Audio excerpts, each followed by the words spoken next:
Quiero comenzar en esta noche leyendo una cita que encontramos en el libro Cristo en su Santuario.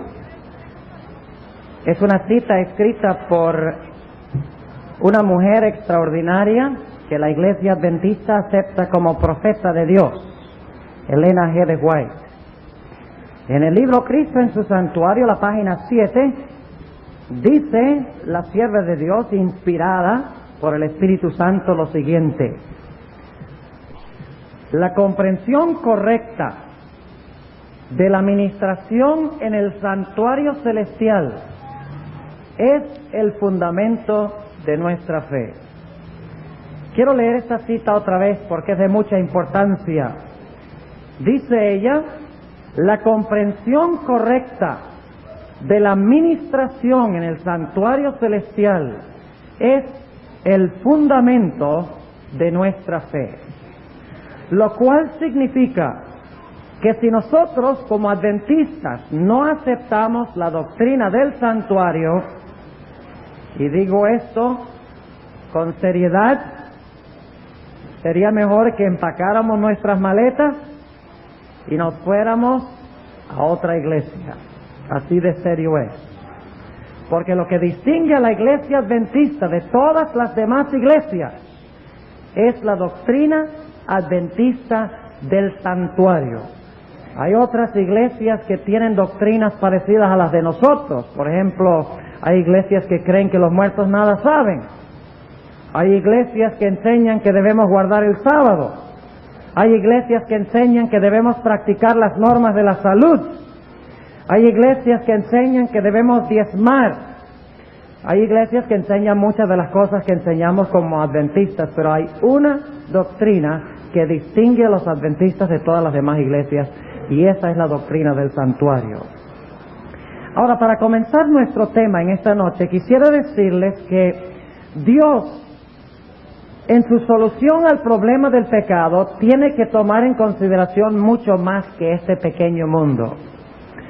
Porque en realidad el problema del pecado es un problema universal, es un problema cósmico. No es un problema solamente con este diminuto e insignificante mundo. Quisiera leer 3 pasajes bíblicos en esta noche al comenzar, y luego quiero leer otra cita del Espíritu de profecía sobre este particular.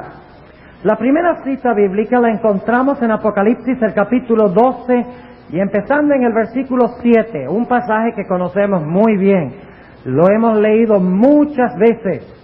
Pero yo quiero enfatizar un punto específico de esto en esta noche. Apocalipsis, el capítulo 12 y el versículo 7. Y fue hecha una grande batalla en el cielo. ¿Dónde? ¿Dónde comenzó la gran controversia entre el bien y el mal? ¿En la tierra o en el cielo? En el cielo. Y fue hecha una grande batalla en el cielo. Miguel y sus ángeles, ¿quién es Miguel? Cristo. Y sus ángeles lidiaban contra el dragón, y lidiaba el dragón y sus ángeles. ¿Cuántos batallones habían en el cielo? 2. ¿Cuántos generales? 2. Cristo y Satanás eran los generales. Y cada uno tenía su grupo de ángeles. Versículo 8. Y no prevalecieron, es decir, Satanás no prevaleció, ni su lugar fue más hallado en el cielo. Y fue lanzado fuera aquel gran dragón, la serpiente antigua que se llama Diablo y Satanás, el cual engaña a todo el mundo. Fue arrojado en tierra y sus ángeles fueron arrojados con él. Ahora yo quiero preguntarles, ¿ustedes creen que los argumentos de Satanás contra Dios fueron muy fuertes, siendo que pudo él conquistar a una tercera parte de los ángeles? ¿Ustedes creen que Satanás tenía poder persuasivo? Si logró conquistar a una tercera parte de los ángeles, ¿tenía argumentos fuertes en contra del gobierno de Dios que confundieron a los ángeles? Claro que sí. Y por lo tanto, el pecado se originó en el cielo. La confusión comenzó en el cielo. Las dudas en cuanto a Dios se iniciaron en el cielo. Por lo tanto, cualquier solución al pecado debe tomar en cuenta no solamente la tierra, sino que debe tomar en cuenta ¿qué? El cielo. Notemos 2 textos más. Uno de ellos lo encontramos en Colosenses, el capítulo 1 y el versículo 20. Generalmente cuando nosotros hablamos de la reconciliación, nosotros pensamos que es la tierra la que tiene que reconciliarse con Dios, que el problema que tiene Dios es con este pequeño mundo, con este diminuto planeta, y restringimos nuestra vista solamente a este mundo. Pero quiero que notemos lo que dice Colosenses, el capítulo 1 y el versículo 20. Dice, hablando de Cristo, y por Él reconciliar todas las cosas así. Es decir, por Cristo el Padre va a reconciliar todas las cosas así. ¿Cuáles cosas? Sigamos leyendo. Pacificando por la sangre de su cruz, así lo que está en la tierra como lo que está en los cielos. ¿Qué es lo que reconcilia Jesús por su cruz? Con el Padre. Reconcilia no solamente la tierra, sino que reconcilia las cosas que están ¿dónde? En los cielos, según este texto. Ahora noten también Efesios, el capítulo 1 y el versículo 10. Efesios, el capítulo 1 y el versículo 10. Noten lo que dice. Y de reunir. Ahora, ¿qué significa reunir? Cuando yo reúno algo. Juntar.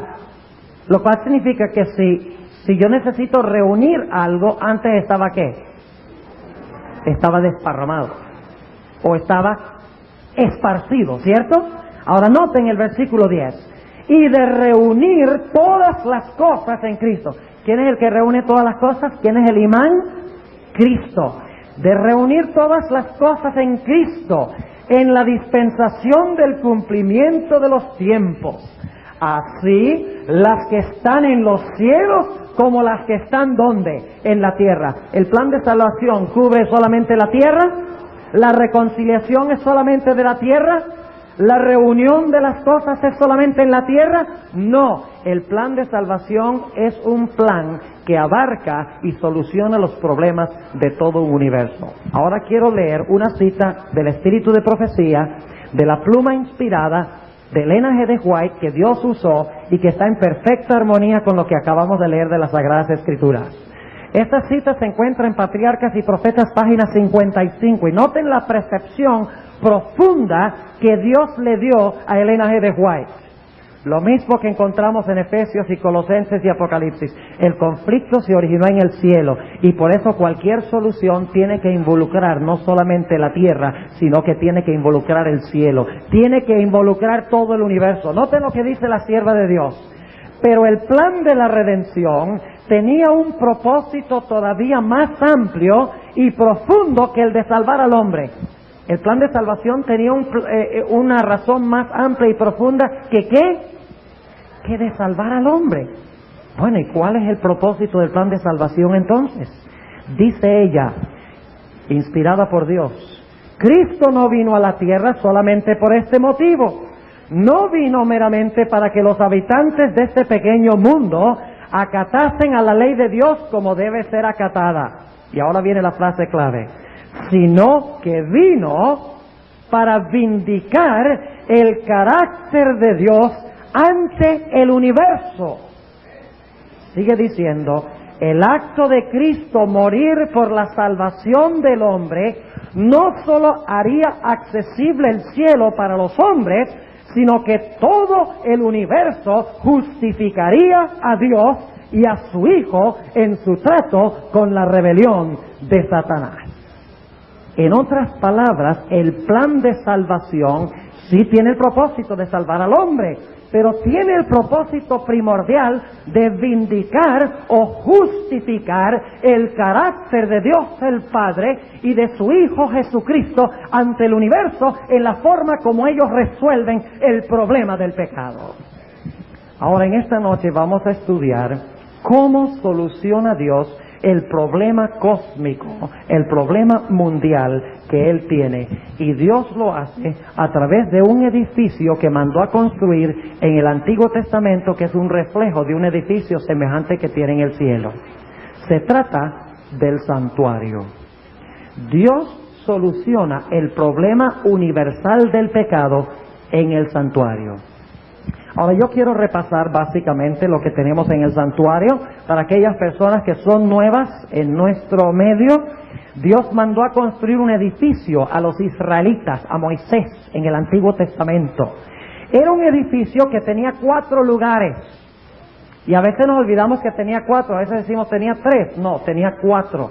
A veces nos olvidamos que el campamento era parte del santuario. Se le llamaba el campamento del santuario, a donde habitaba el pueblo de Israel. Israel tenía 12 tribus, 3 habitaban al norte del santuario, 3 al sur, 3 al oriente y 3 al occidente. Habitaban rodeando el edificio. Israel necesitaba el edificio para recibir solución por sus pecados. Luego Dios mandó a hacer un atrio o un patio exterior, que es el que encontramos aquí, que estoy mostrando aquí con mis dedos. El atrio exterior.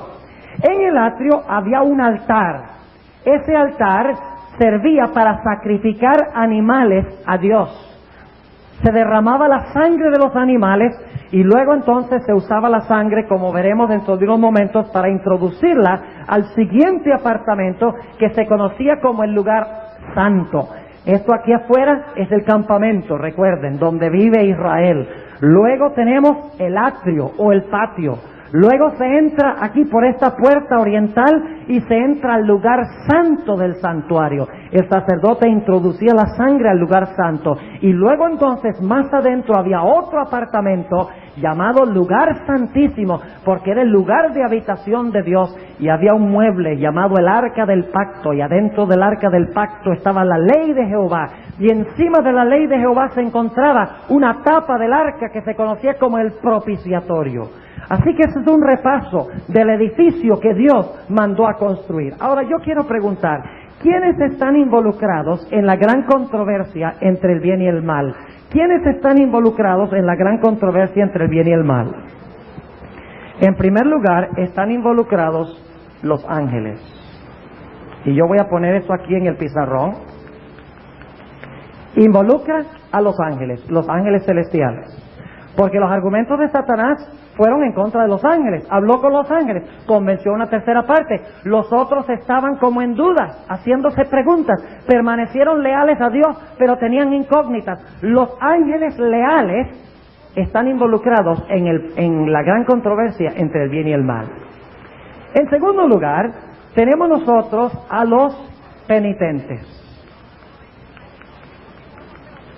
Y no pongo a los buenos ni pongo a los santos, porque nadie en verdad es bueno ni nadie es santo. Solamente hay penitentes.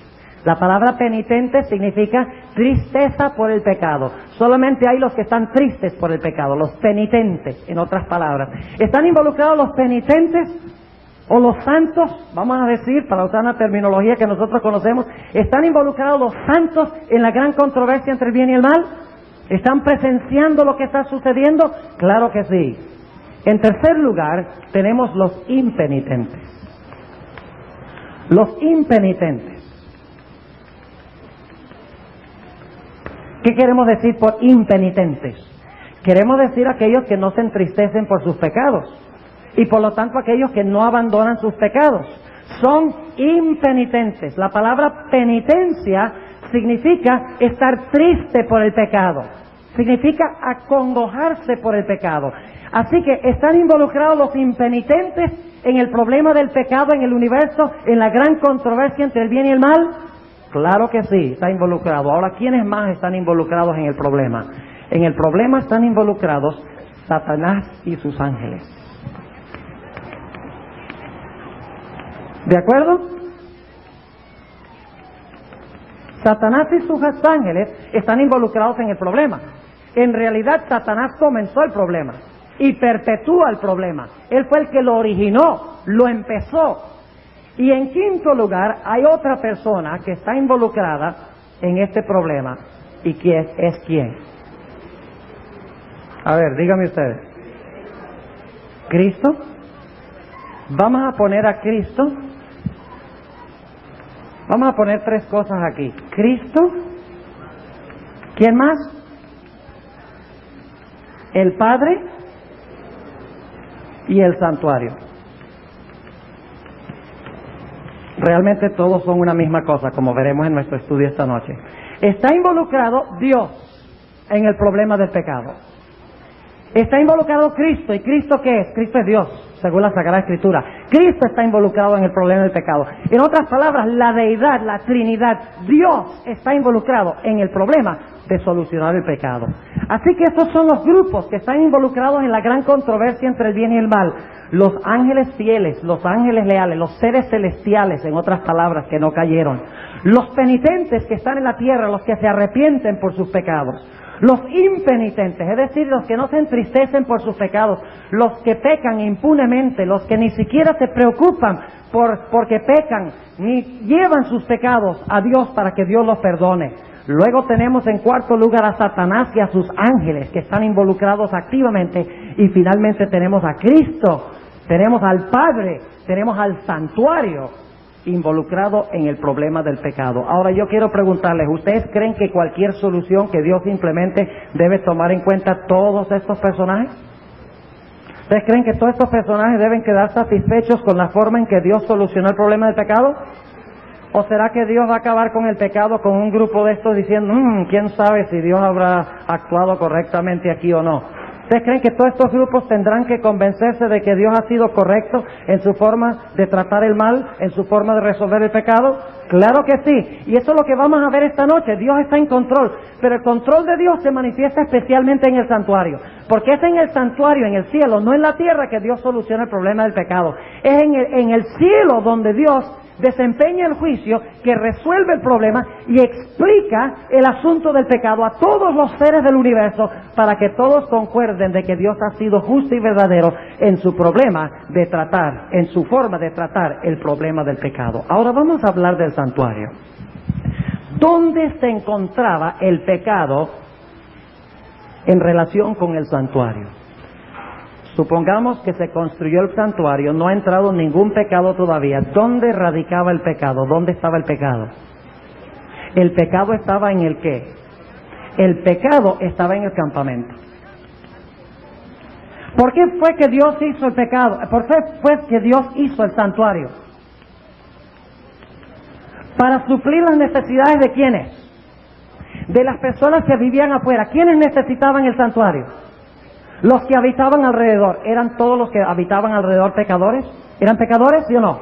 Claro que sí. ¿Necesitaban el santuario como la solución de sus pecados? Claro que sí. El problema se encontraba ¿dónde? El problema se encontraba en el campamento. Porque ahí estaban los pecadores, los que necesitaban el servicio del santuario. Ahora vamos a hablar un momentico de lo que sucedía cuando un individuo pecaba en el campamento. Supongamos que un hombre maltrató a su esposa. Después de hacerlo dice, oye, yo sé que yo no debería haber hecho esto. Enojarme es pecado. He traído desunión y discordia en mi hogar. ¿Qué puedo hacer? Dios ha dado provisión para nosotros los pecadores en el campamento. Ese pecador, y ustedes pueden leerlo en Levítico el capítulo 4, ese pecador tomaba un cordero de 1 año, cordero joven, un cordero sin mancha, sin mácula, sin ninguna mancha de pecado. No quedaba ningún hueso. Llevaba este animalito al atrio del santuario al lado del altar del sacrificio. Venía donde se encontraba el sacerdote y le decía, mire, yo he cometido tal pecado, yo me he enojado con mi esposa, yo sé que es pecado, estoy triste por lo que he hecho, pero yo sé que la paga del pecado es muerte y he traído aquí mi corderito al santuario. Ahora yo quiero preguntarles, ¿el cordero era culpable? ¿El cordero había cometido algún pecado? ¿Qué era el cordero? El cordero era inocente. ¿Merecía el cordero morir? ¿Había cometido el cordero el pecado? No, el cordero no merecía morir, era inmaculado, era perfecto, era santo. Y era traído por el pecador. El cordero debía vivir y el pecador debía morir. ¿De acuerdo? Y ahora el pecador viene, y ustedes pueden leerlo ahí en Levítico el capítulo 4, los primeros versículos. Traía el cordero y el sacerdote le decía, quiero que pongas tus manos sobre la cabeza del cordero y que confieses tus pecados sobre la cabeza de ese animal. Y el pecador con sus 2 manos colocaba las manos sobre la cabeza de ese cordero. Muy significativo que era la cabeza, porque la cabeza es el lugar donde se encuentra el cerebro del ser humano, a donde se forma el carácter, a donde está la conciencia. Eso es vital recordarlo cuando hablemos del cumplimiento de lo del cordero. No se coloca las manos en cualquier parte del cordero, se coloca en la cabeza del cordero. Y luego entonces el sacerdote le decía al pecador: tu pecado ha sido transferido al cordero, al inocente cordero, ha sido transferido, ha sido pasado de ti al cordero. Y luego el sacerdote le daba al pecador un cuchillo, y el pecador tenía que levantar el cuchillo y tenía que hundirle el cuchillo en el cuello a ese cordero y ver cómo ese inocente cordero derramaba la sangre por el pecado que había cometido él. Ahora, los sacrificios en Israel se volvieron algo común. Ya la gente mataba y ni siquiera se preocupaba por eso. Y en el mundo hoy, como vemos tanta violencia en la televisión, la muerte no significa mucho para nosotros tampoco. Pero imagínese a Adán cuando tuvo que matar el primer cordero, no había muerte. ¡Qué terrible! Tomar ese corderito inocente, inmaculado, puro, que no tenía nada de culpabilidad, y que Adán colocara sus pecados sobre el cordero y tuviera él mismo que levantar el cuchillo y tuviera que matar a ese inocente cordero que había cargado o que estaba cargando los pecados de Adán. Así era que el pecador venía, colocaba sus pecados sobre la cabeza del cordero, mataba al cordero. Y ahora yo quiero preguntarles, ¿el pecador podía irse a su casa con la seguridad de que estaba perdonado? ¿Podía irse el pecador a su casa saltando de alegría y diciéndole: gloria al Señor, mi pecado ha sido perdonado? ¿Podía decir el pecador eso? Claro que lo podía decir, porque su pecado había sido colocado ¿sobre qué? Su pecado había sido colocado sobre el cordero. Ahora, ¿quién es el verdadero cordero de Dios? El verdadero cordero de Dios que quita el pecado del mundo es Cristo Jesús.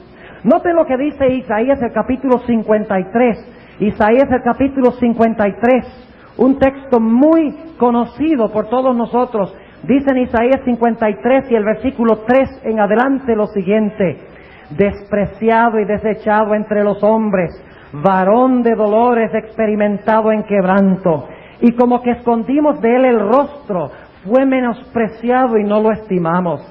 Ciertamente llevó él nuestras enfermedades y sufrió nuestros dolores, y nosotros le tuvimos por azotado, por herido de Dios y abatido. Y ahora noten el versículo 5: mas él herido fue por nuestras rebeliones, molido por nuestros pecados, el castigo de nuestra paz sobre él, y por su llaga fuimos nosotros curados. El verdadero Cordero de Dios es Jesús, inmaculado, perfecto, inocente, quien murió en la cruz del Calvario, simbolizado por el altar. Murió en la cruz del Calvario, cargando los pecados ¿de quién? Cargando los pecados míos, cargando los pecados suyos, que le fueron colocados por el Padre sobre él. Pero ahora tenemos un problema, y es el siguiente: cuando el pecador se iba a su casa perdonado, ¿era eso el fin del pecado que él había colocado sobre el Cordero? ¿Era el fin? No, porque habían ¿cuántos apartamentos más? Habían 2 más: el lugar santo y el lugar santísimo. El Cordero moría en el atrio, los pecados eran colocados sobre su cabeza en el atrio, derramaba su sangre en el atrio, pero después de derramar la sangre del Cordero en el atrio, ¿qué sucedía? El sacerdote tomaba sangre y entraba con la sangre ¿dónde? Entraba con la sangre al lugar santo, y a veces no entraba con la sangre, pero en el lugar santo comía de la carne del Cordero, y así el pecado era transferido del pecador a la sangre del Cordero al sacerdote. Ahora, yo quiero preguntarles lo siguiente. ¿La sangre contamina o purifica? ¿Qué me dicen? ¿La sangre contamina o purifica? Han respondido como casi en todos los lugares donde he hablado de ese tema. Casi todo el mundo dice que la sangre purifica. Y la Biblia dice que la sangre purifica. ¿No es cierto? Han lavado sus ropas y las han blanqueado en la sangre del Cordero. La sangre purifica. Pero también hay textos en la Biblia que dicen que la sangre contamina. Ahora tenemos un problema. ¿Cómo es que la sangre purifica y la sangre contamina? ¿Qué es lo que purifica y qué es lo que contamina? Escuchen bien y sigan la hilación de lo que voy a decir, porque tiene que ver con la forma en que Dios soluciona el pecado. Mucho de lo que estamos diciendo hasta ahora es conocido, pero dentro de unos momentos vamos a ir a un área posiblemente no tan conocida, al hilar todo este asunto. Cuando el pecador viene al santuario, ¿el pecador está contaminado? ¿La sangre del pecador está contaminada? ¿Él debe morir por su pecado, sí o no? ¿Su sangre debe ser derramada por el pecado? ¿La sangre del pecador, sí o no? Pero ahora, ¿qué hace el pecador? El pecador le pasa el pecado ¿a quién? Al Cordero. Ahora, no pierdan esto. El pecador le pasa el pecado al Cordero.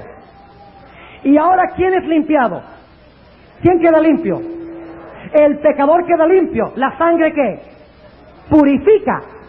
Pero el pecado que el pecador transfirió al Cordero, ¿qué hace con el Cordero? Con la sangre del Cordero. La contamina. Así es que la sangre purifica al pecador cuando Cristo fue sacrificado, pero la misma sangre contamina al Cordero. Y ustedes dirán, ¿cómo así? Bueno, ¿y el pecado no fue transferido al Cordero? ¿Acaso el pecado no fue transferido al Cordero por la colocación de las manos encima de la cabeza? Claro que sí. Significa que ahora la sangre del Cordero, es decir, el Cordero es culpable de los pecados de las personas cuyos pecados han sido colocados sobre su cabeza. Ahora yo les pregunto, ¿es justo eso? Humanamente hablando, ¿el Cordero era culpable o inocente? ¿Y el pecador era culpable o inocente? El pecador era culpable. Y ahora se hace un trueque muy interesante. El pecador se va limpio y el Cordero, la sangre del Cordero queda contaminada. Así que les pregunto, ¿la sangre purifica o la sangre contamina? La sangre hace ambas cosas.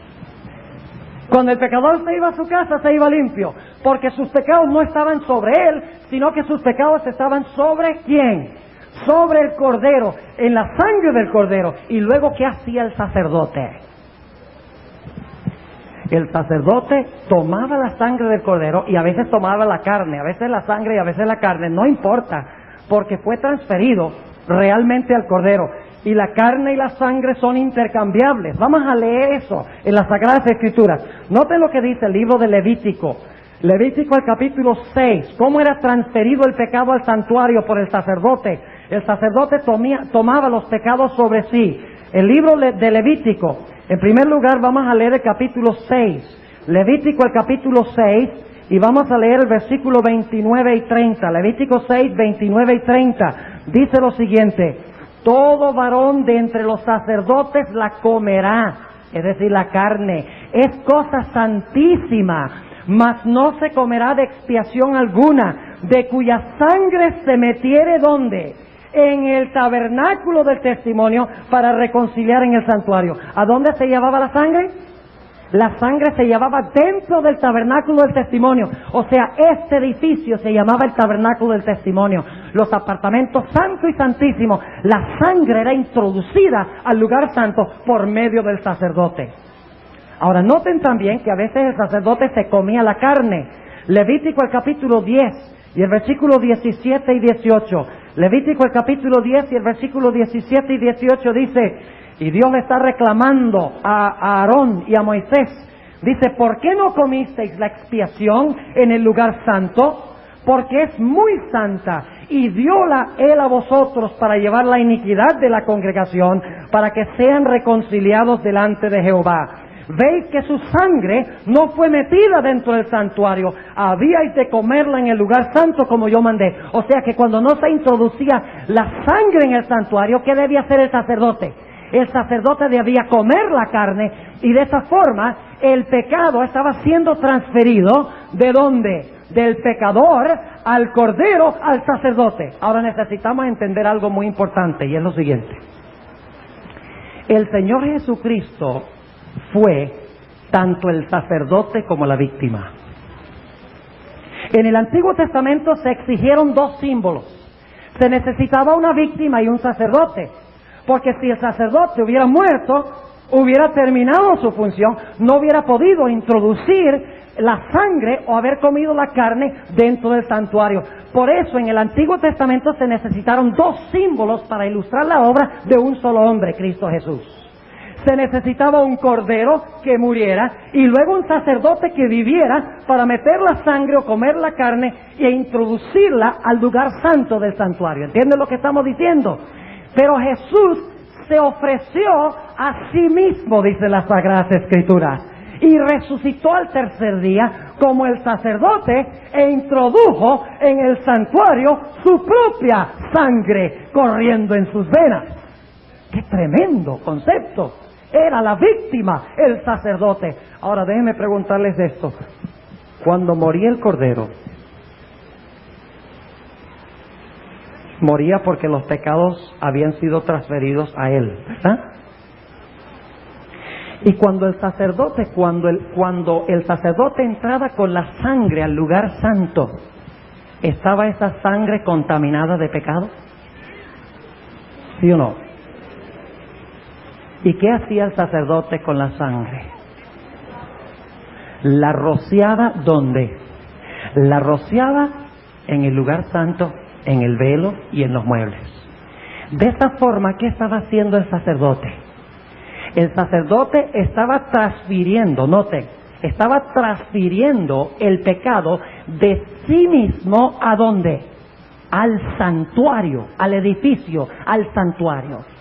En otras palabras, hay un proceso, noten, del pecador, el pecado se transfiere ¿a quién? Al cordero y al sacerdote, porque para Jesús los dos símbolos se unen en él. En otras palabras, los pecados de la raza humana son transportados a Cristo, quien es el Cordero. Él muere con esos pecados y cuando resucita, entra con la sangre corriendo en sus venas, entra al santuario cargando los pecados del hombre. Y ustedes dirán, ¿será que Jesús entonces cargó pecados después de morir? La respuesta es que sí. Jesús constantemente entra al santuario con los pecados de los seres humanos y los transfiere al santuario. Ahora, una persona me dijo una vez, pero pastor, un momentico, ¿el santuario es santo, sí o no? Claro que sí. ¿Cómo puede ser el santuario santo y contaminado al mismo tiempo? ¿Entienden lo que estamos diciendo? Algunos dicen, ¿cómo es que este es el lugar santo?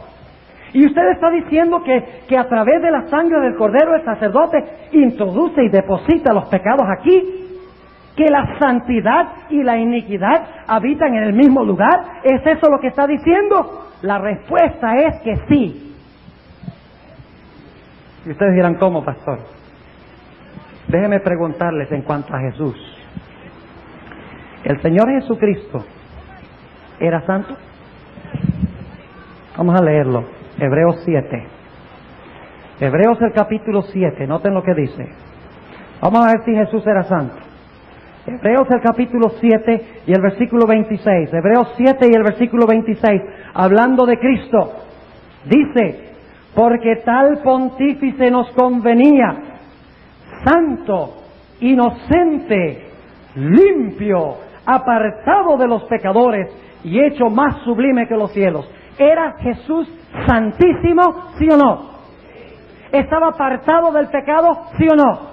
Entonces surge la pregunta, ¿Jesús también estaba contaminado con pecados? ¿O sí? Claro que sí. ¿Con los pecados de quiénes? Con los pecados de nosotros. ¿Había en Cristo Jesús al mismo tiempo santidad y contaminación? Claro que sí, pero ahora déjenme hacerles algo muy claro. La contaminación que tenía Cristo no era la suya, sino la nuestra.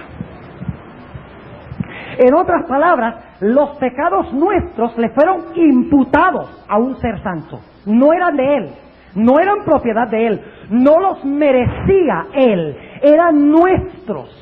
Un ser santo tomó por imputación, es decir, por atribución. El Padre le atribuyó los pecados míos, no eran de Él, eran míos. ¿Entiende lo que estamos diciendo?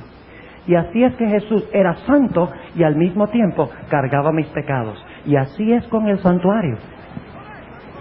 En el lugar santo habitaba la santidad de Dios. Pero el sacerdote entraba y metía los pecados ¿dónde? Metía los pecados en el lugar santo, a través de la sangre del sacerdote, los metía en el santuario. Ahora yo les pregunto, ¿los pecados eran del santuario?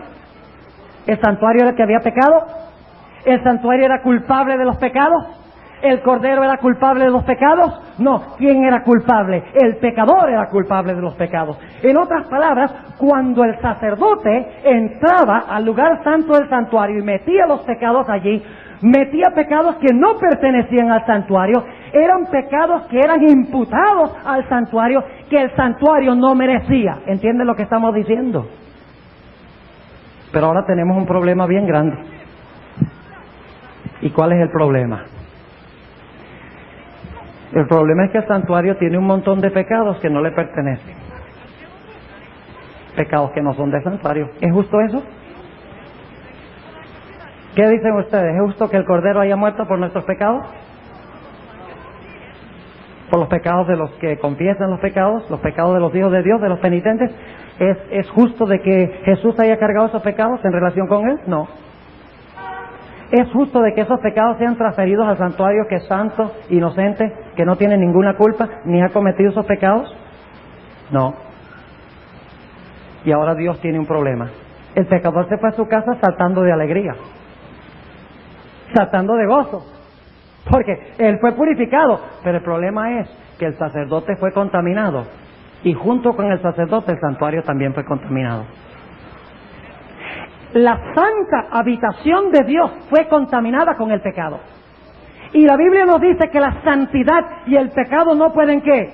No pueden coexistir juntos. Entonces, ¿cómo podemos entender nosotros este asunto? Ahora, notemos algunos textos que hablan del hecho de que Dios lleva nuestra culpa. Éxodo el capítulo 34. Éxodo el capítulo 34. Y el versículo... Éxodo 34, y vamos a leer varios versículos de este capítulo. Éxodo el capítulo 34. Ustedes recuerdan que Jehová se le apareció a Moisés. Versículos 6 y 7. Noten lo que dice. Y pasando Jehová por delante de él, proclamó Jehová, Jehová, fuerte, misericordioso y piadoso, tardo para la ira y grande en benignidad y verdad, que guarda la misericordia en millares, que perdona la iniquidad, la rebelión y el pecado. Lamentablemente esa no es la mejor traducción. No es la palabra perdona la iniquidad, la rebelión y el pecado. En el original dice que Dios lleva o carga la iniquidad, la rebelión y el pecado. La carga sobre sí. ¿Y cómo carga Dios sobre sí esto? ¿Cómo es que Dios lleva o carga el pecado? Lo lleva o lo carga a través de ¿quién? A través del Cordero que muere y el sacerdote que vive, quien lo introduce ¿en dónde? A la misma presencia de Dios del santuario. El sacerdote, en otras palabras, lleva sobre sí el pecado. ¿Y saben algo interesante? Esas tres palabras que tenemos aquí en Éxodo 34, y quiero que recuerden este detalle, tres palabras que se usan para describir la maldad. Dice, la iniquidad, la rebelión y el pecado que Dios lleva aquí son las idénticas palabras que se usan para hablar de lo que Dios saca del santuario en el día de expiación. Pero mientras que en Éxodo 34 están en singular, en Levítico 16 están en plural. Ese es un detalle muy importante. En otras palabras, ahora Dios está llevando sobre sí los pecados del hombre. Él ha tomado sobre sí la responsabilidad por los pecados del hombre. Porque en la Biblia el santuario y Dios se identifican. ¿No dijo Dios: háganme un santuario y yo habitaré en medio de ellos? Hay textos bíblicos donde Dios y el santuario se usan intercambiablemente. En otras palabras, Dios ha tomado sobre sí, ha asumido la responsabilidad de los pecados sobre el hombre y los ha colocado en su presencia en el santuario. Ha asumido nuestros pecados, los ha tomado por imputación. Pero ahora Dios tiene un problema supremamente serio. ¿Y cuál es ese problema? El problema es que Dios no es el culpable de esos pecados. Si esos pecados quedan en el santuario, es una afrenta ¿contra quién? Contra el nombre y el carácter de Dios. Porque si Dios se responsabiliza por los pecados, sacándolos del pecador, transfiriéndolos al Cordero, y luego el Cordero al sacerdote y el sacerdote entrando aquí, llevando los pecados o cargando el pecado y metiendo los pecados constantemente al lugar santo del santuario ante la presencia de Dios, entonces Dios se está haciendo responsable de algo grotesco como el pecado. Y eso nos crea un problema tremendo, ¿no es cierto? Me parece que eso crea un problema extraordinario. Noten lo que dice en el libro de Levítico, el capítulo 15 y el versículo 31. Noten si los pecados contaminan el santuario. Levítico, el capítulo 15 y el versículo 31 dice: así apartaréis los hijos de Israel de sus inmundicias, a fin de que no mueran por sus inmundicias, ensuciando mi tabernáculo que está entre ellos. ¿Qué pasa cuando se transfieren los pecados al santuario? Dice aquí que el santuario se ¿qué? El santuario se ensucia, según dice aquí. En otras palabras, tenemos algo maravilloso. Y lo maravilloso es que aunque yo soy pecador, cuando yo acepto la sangre de Cristo, la sangre de Cristo está en lugar de mi sangre. La sangre que Él derramó está en lugar de la sangre que yo debo derramar. Y yo me puedo ir a mi casa perdonado. Y Cristo toma esos pecados sobre sí mismo, los lleva, como dice la Escritura, y los introduce ¿dónde? Y los introduce al lugar santo, y los lleva sobre su cuerpo, los lleva sobre sí, y los mete constantemente en el santuario. En otras palabras, lo que estamos diciendo es que el pecado asume la responsabilidad por los pecados de los seres humanos. Ahora, había dos formas en que se podía contaminar el santuario, y debemos entender este punto. Había una forma legal de contaminar el santuario, y había una forma ilegal de contaminar el santuario. Y es muy importante que reconozcamos las dos clases de pecado. La forma legal de contaminar el santuario. ¿Y cómo se contaminaba el santuario? Como dijimos, ¿qué era lo que contaminaba el santuario? ¿La qué? La sangre. ¿Qué tenía la sangre? A la sangre le fue imputado el pecado que no era del Cordero le fue dado a él.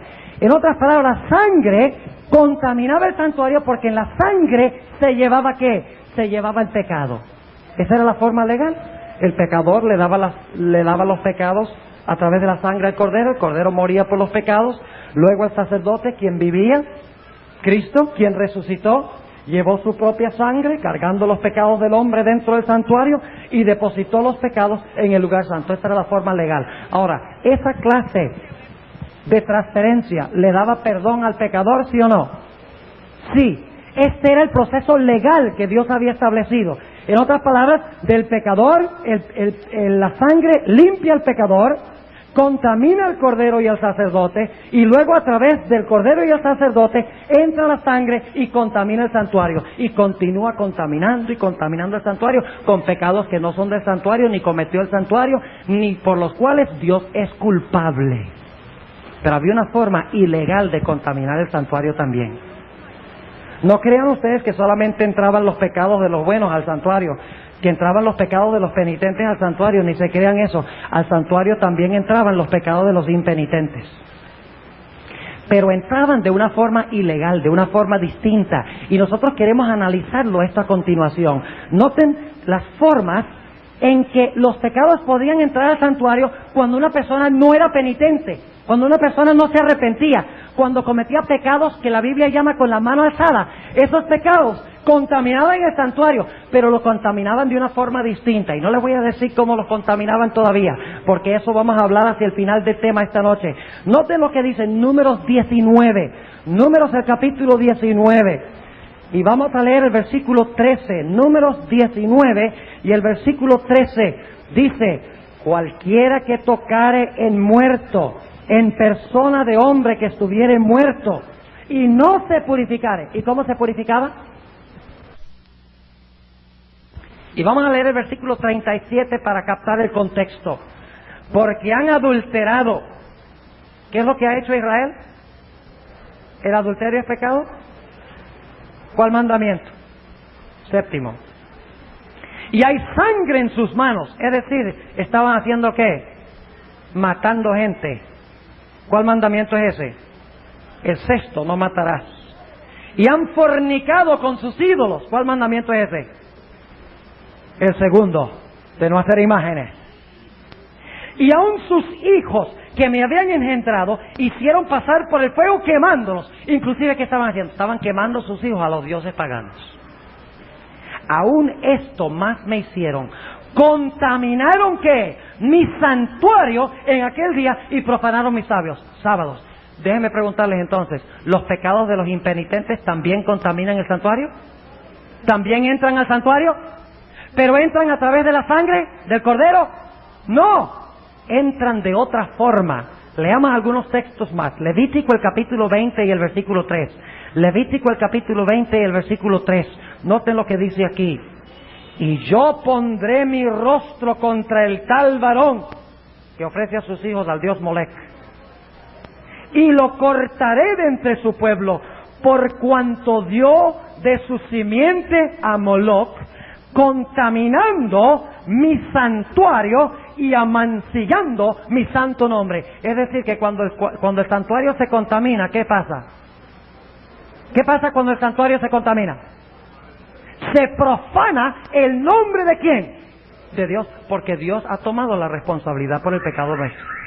¿Están entendiendo lo que estamos diciendo? En otras palabras, el nombre de Dios es amancillado, el nombre de Dios es profanado. ¿Cuándo qué? Cuando el hombre introduce el pecado al santuario y el santuario no es responsable por los pecados que se han cometido. Leamos un texto más.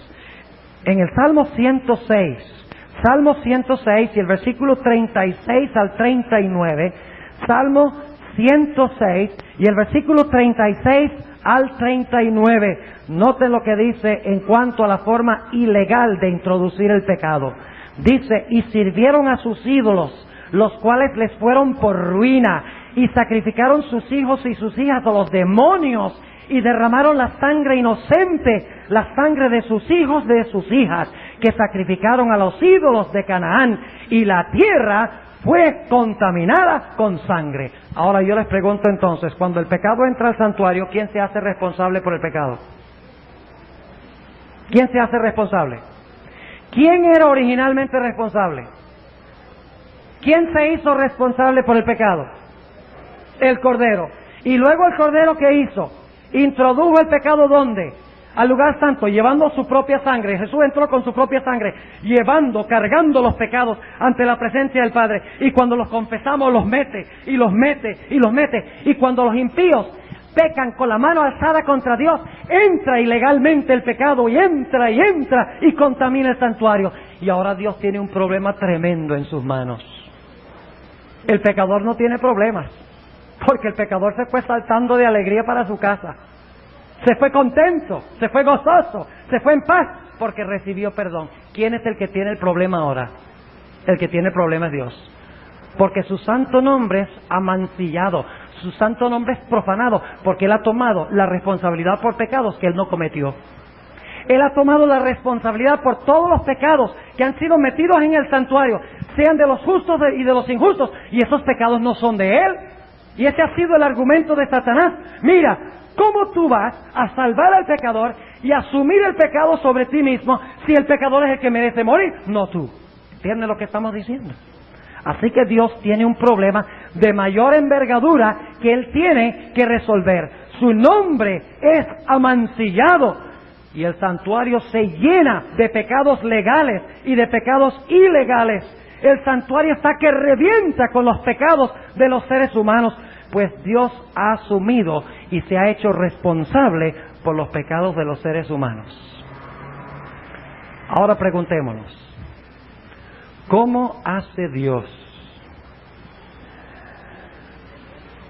para que el universo vea que aunque Él asumió la responsabilidad por los pecados, en realidad los pecados son culpa de otro?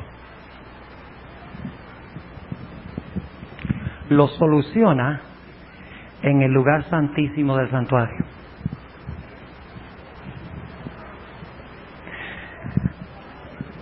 ¿Cuántas veces al año se purificaba el lugar santísimo del santuario? Una vez al principio del año, ¿verdad? ¿Sí? Bueno, parcialmente correcto, era una vez al final del año. Una vez al final del año, cuando se estaba terminando el año religioso judío, y al final, antes de comenzar el año nuevo, se purificaban los pecados. Ahora, es muy interesante que durante todo el año en Israel, la gente seguía este proceso. El pecador ponía sus pecados sobre el cordero, quedaba limpio y se iba, pero los pecados no eran borrados. Los pecados le pasaban a la sangre del sacerdote. Luego el sacerdote con su sangre viva, en el caso de Cristo, entra al lugar santo del santuario cargando los pecados del hombre. Y constantemente entra con los pecados, cargándolos en su sangre, y lleva los pecados, y entra los pecados, y el santuario se va llenando, y se va llenando, y se va hinchiendo, hasta que el santuario está que revienta de los pecados que han entrado legalmente e ilegalmente. Yo les pregunto, ¿ustedes creen que hay algún momento en que Dios tiene que purificar toda esta suciedad que se ha reunido en el santuario? ¿Ustedes creen que Dios va a habitar por la eternidad con la iniquidad en su presencia, con el pecado en su presencia, con la falta de santidad en su presencia? ¿O hay un momento en que todos estos pecados que han entrado al santuario tienen que purificarse? ¿Qué creen ustedes? Dios tiene que purificar ¿qué? Dios tiene que purificar al santuario para vindicar su nombre, porque Él ha tomado sobre sí todos los pecados y no son de Él. Si Él los conservara por la eternidad, Él se haría responsable eternamente por ellos. No puede hacer eso, porque Él no los cometió. Es necesario, en otras palabras, sacar los pecados del santuario, de tal manera que el nombre de Dios pueda nuevamente ser vindicado y pueda ser justificado ante los seres del universo. Y eso se hacía en el día de expiación. Aquí es que se vindica a Dios. Hasta el lugar santo Dios tiene un problema. ¿Están entendiendo lo que estamos diciendo? Hasta el lugar santo Dios tiene un problema inmenso. Porque Él ha tomado pecados que no son de Él. Los ha asumido, los carga sobre sí, a través de Cristo. Pero son recibidos por imputación.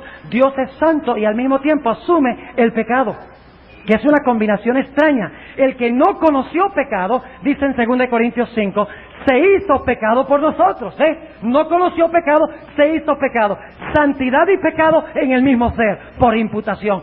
Eso no puede existir para siempre. En algún momento el pecado tiene que sacarse y tiene que demostrarse de que Dios es el responsable. Otro tiene que recibir el castigo por todos los pecados que han entrado legalmente, y de los ilegales hablaremos dentro de unos momentos.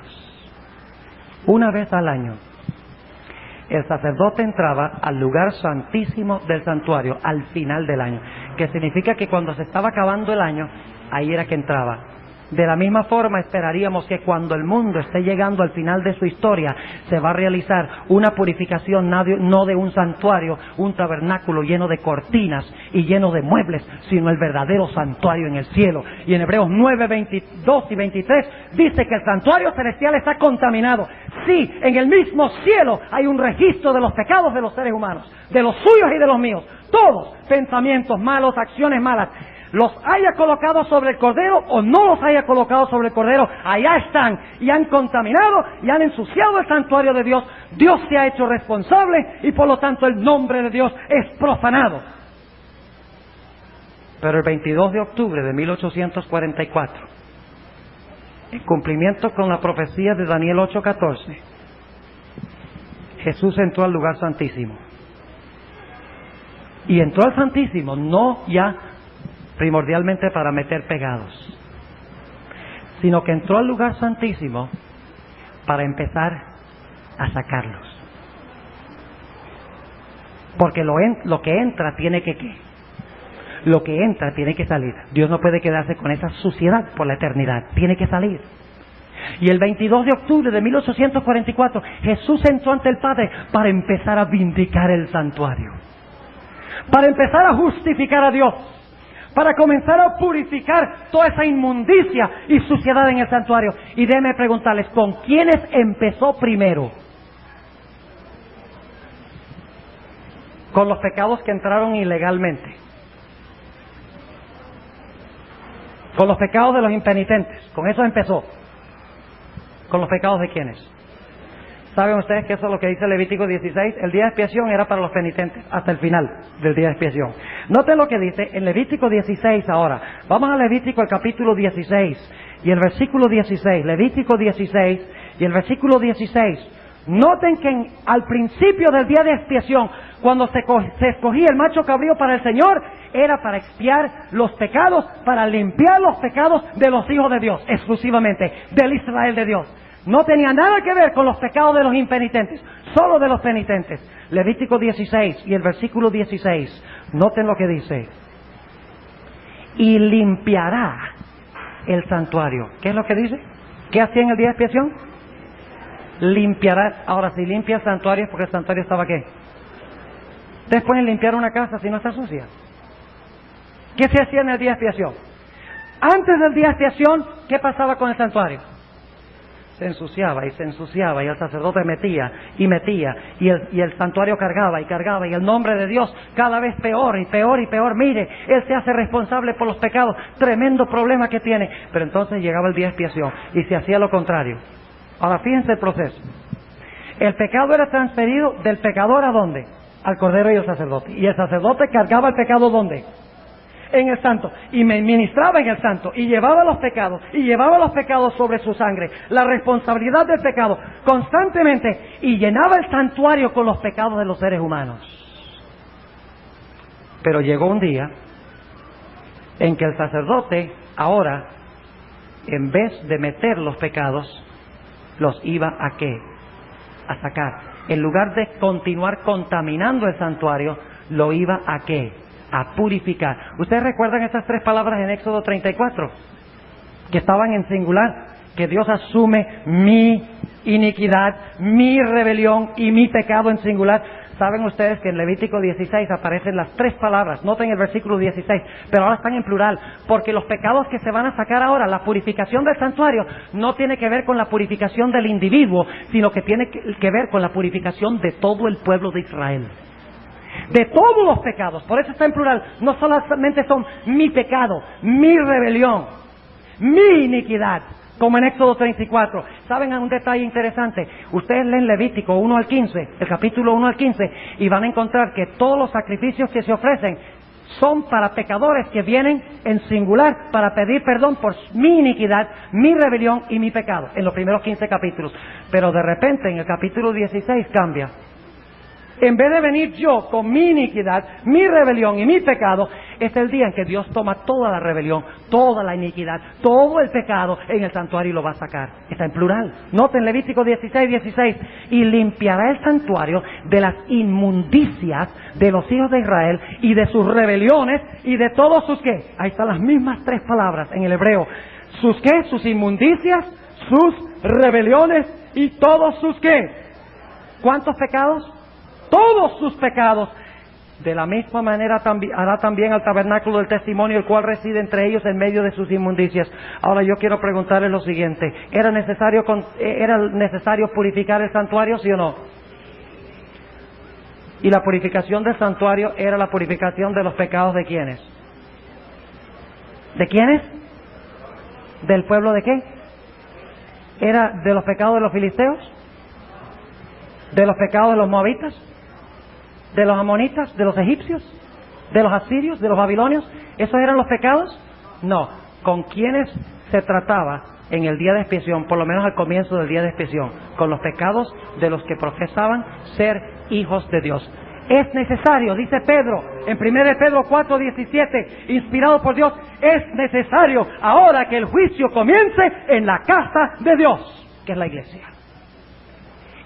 Es decir, mis apreciados hermanos, que según Levítico 16, los primeros pecados que se limpian del santuario son los pecados de quienes, de los que han profesado ser ¿qué? Los que han profesado ser hijos de Dios. Israel, en otras palabras, no los paganos, no los que pecaron con la mano alzada contra Dios, que metieron los pecados ilegalmente, no, son las inmundicias, las iniquidades y las rebeliones de los que metieron los pecados legalmente dentro del santuario, los pecados de los justos. Según la sierva de Dios, ¿con quienes empezó Jesús a hacer el juicio en 1844? Con los que alguna vez profesaron el nombre de Cristo. ¿Tiene razón ella? ¿Qué dice Levítico 16:16? Son los pecados de Israel los que se tratan aquí, no de los impenitentes, no de los que pecan con la mano alzada, son los pecados de Israel. Además de eso, Pedro dice que es necesario que el juicio comience con la casa de Dios. ¿La casa de Dios qué es? La iglesia. Entre los que profesan el nombre de Cristo. Ahí empieza el juicio.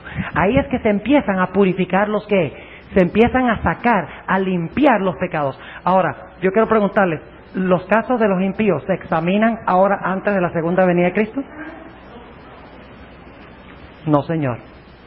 Ni un solo caso de un impío, de un impenitente, es examinado ahora en el juicio. Porque según dice en Levítico 16:16, los pecados que se examinan ahora exclusivamente son aquellos pecados de los que profesan ser de Israel, de los que son de la casa de Dios. Y ahora yo quiero preguntarles, ¿por qué razón? Porque Dios tiene que llevar un pueblo al cielo. Pero para podérselos llevar al cielo, es necesario que Él revele el derecho que tiene de llevarse a estas personas al cielo. ¿Quiénes están mirando las deliberaciones en el cielo ahora? La purificación de los pecados de los penitentes del Israel de Dios. ¿Quiénes están mirando eso ahora? Los ángeles. ¿Ustedes creen que los ángeles están mirando todo lo que está pasando en el juicio ahora? Todos los casos que se examinan de cada individuo y los pecados que son sacados por Cristo. Todavía no les voy a decir dónde los va a colocar, porque vamos a hablar de esto dentro de unos momentos. ¿Qué hace Cristo? Cristo entra al santuario y del santuario toma nuevamente todos los pecados. ¿Sobre quién? Sobre sí mismo. Saca los pecados y los coge sobre sí mismo nuevamente, los que colocó adentro del santuario. Ahora los toma de regreso, todos, a medida que avanza el juicio. No les voy a decir todavía qué hace Él con esos pecados. Pero hemos visto que Él empieza con los justos. ¿Por qué razón? Porque Él quiere revelarle a los ángeles el derecho que Él tiene de llevarse este grupo al cielo. Y tiene que ser antes de la segunda venida. O si no, no se podría proclamar: estos son mis trofeos que yo tengo derecho de traerme acá. ¿Entienden lo que estoy diciendo? ¿Tiene que haber un juicio antes de la segunda venida para examinar los casos de los que van a ir con Cristo al cielo? ¡Claro que sí! ¿Y para quién es ese juicio? Para Dios, ¿cierto? Dios dice: ay, ya, déjame ver qué fue lo que hizo el pastor porque no me acuerdo. Oye, Luis Rodríguez, a ver, bueno, yo necesito mirar en el libro a ver si qué fue lo que hizo Luis Rodríguez, porque como que no me acuerdo. ¿Esa es la razón del juicio? ¿Cuántas cosas sabe Dios? ¿Para qué un juicio entonces? ¿Para qué examinar la evidencia? No es para Dios. ¿Para quiénes es? Para los ángeles. ¿Están involucrados los ángeles leales en la gran controversia? ¿Sí están involucrados? ¿Tienen dudas? Sí, porque Satanás dice: mira, fíjate cómo es Dios. Se trae al cielo a Moisés, que mató a un egipcio, era un asesino. Y no solo un asesino, sino que se airó, tenía un mal temperamento y se lo trajo para el cielo. Y al mismo tiempo, fíjese, otros pecadores que han hecho pecados menores no están aquí. Entonces, ¿qué justicia hay en Dios? Dios es parcial, Dios tiene favoritos. Algunos se los trae y a otros los deja por capricho. Y los ángeles celestiales dicen, oye, ¿suena convincente eso? ¿Quién sabe, de verdad? Mire, está Moisés y está todas estas personas que se les ha garantizado la salvación. No, aquí anda algo que puede ser malo. Por lo tanto, ¿qué hace Dios? Dios abre los registros en el juicio investigador. Y en esta fase, nosotros no estamos en el cielo, están los ángeles. Y los ángeles ven los registros de cada persona que Cristo examina sus pecados. Si fueron colocados legalmente en el santuario, entonces los ángeles dicen, de verdad que este merece venir al cielo, tú te lo puedes traer en la segunda venida. Y entonces, ¿qué sucede? Cristo toma todos los pecados de los penitentes sobre sí mismo nuevamente. A medida que avanza el juicio, los toma la responsabilidad sobre sí personalmente. Ahora podemos entender por qué en el día de expiación el sacerdote tenía que hacer un sacrificio para sí mismo también. Y los toma todos sobre sí, los acumula sobre sí mismo, hasta que se examina el último caso del que está viviendo sobre la tierra. Último caso del que pretende servir a Cristo, del que profesa ser miembro del Israel de Dios. Y cuando todos los pecados han sido examinados y cuando Cristo los ha asumido sobre sí mismo, ¿qué hace el sacerdote? ¿Qué hace el sacerdote? ¿Qué hace Jesús? Bueno, ya entró al lugar santísimo, tomó la sangre del macho cabrío del Señor, rocía la sangre 7 veces sobre el propiciatorio, que su expiación final significa que ahora todos los pecados que estaban en el santuario han sido ¿qué? No borrados, han sido transferidos. El santuario ha quedado ¿qué? Purificado. Pero ¿quién ha vuelto a asumir la responsabilidad del pecado? Jesús. Y ustedes dicen, ¿cómo sabemos esto? Fíjense cómo Dios transfiere el pecado para resolver el problema. Él llega, rocía, toma los pecados sobre sí mismo, y luego la Biblia dice, allí en el capítulo 16 de Levítico, que el sumo sacerdote salía a la puerta del lugar santo. ¿Y quién se encontraba esperando ahí? Otro macho cabrío, llamado Azazel.